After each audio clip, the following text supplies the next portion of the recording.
Hi, ഞാനിന്ന് വന്നിട്ടുള്ളത് കുബൂസിൻ്റെ recipe ആയിട്ടാണ്. നമുക്ക് സ്റ്റാർട്ട് ചെയ്യാം. അതിന് വേണ്ടിയിട്ട് 3/4 കപ്പ് ഇളം ചൂടുവെള്ളം എടുക്കുക. അതിലേക്ക് 1 ടേബിൾ സ്പൂൺ പഞ്ചസാര, 1/2 ടേബിൾ സ്പൂൺ ഈസ്റ്റ് ഇട്ടിട്ട് നന്നായിട്ട് മിക്സ് ചെയ്ത് 10 മിനിറ്റ് മാറ്റി വെക്കുക. അടുത്തതൊരു ബൗൾ എടുക്കുക. അതിലേക്ക് 1/2 കപ്പ് മൈദ, പാകത്തിന് ഉപ്പ് ഇട്ടിട്ട് ഈസ്റ്റിനെ മിക്സ് ഇട്ട് നന്നായിട്ട് കുഴച്ചെടുക്കുക. കൗണ്ടർ ടോപ്പിലിട്ട് നന്നായി കുഴച്ചെടുക്കുക. അതിനുശേഷം ഓയിൽ സ്പ്രെഡ് ചെയ്തിട്ട് 1.5 മണിക്കൂർ റെസ്റ്റ് ചെയ്യാൻ വെക്കുക.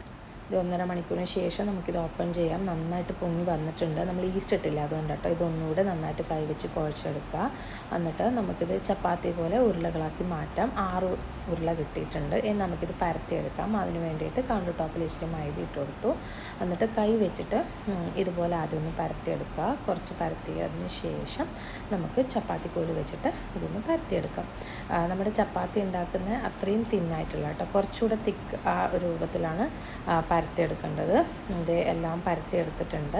ഇനി നമുക്ക് ചുട്ടെടുക്കാം. ഒരു തവ വെച്ചു. അതിലേക്ക് ഇത് നമ്മുടെ പരത്തി വെച്ചത് ഇട്ട് കൊടുത്തു. ഒന്ന് കുമിളകളൊക്കെ വരുന്ന സമയത്ത് തിരിച്ചിട്ട് കൊടുക്കുക. പിന്നെ ഇത് നമ്മുടെ തവി വെച്ചിട്ടൊന്ന് ഇങ്ങനെ പ്രസ് ചെയ്ത് കൊടുക്കും. ഇത് നന്നായിട്ട് പൊങ്ങി വരും. അപ്പോൾ നമ്മുടെ കുബൂസ് റെഡി ആയിട്ടുണ്ട്. എല്ലാവരും വീട്ടിൽ ഉണ്ടാക്കി നോക്കുക. താങ്ക്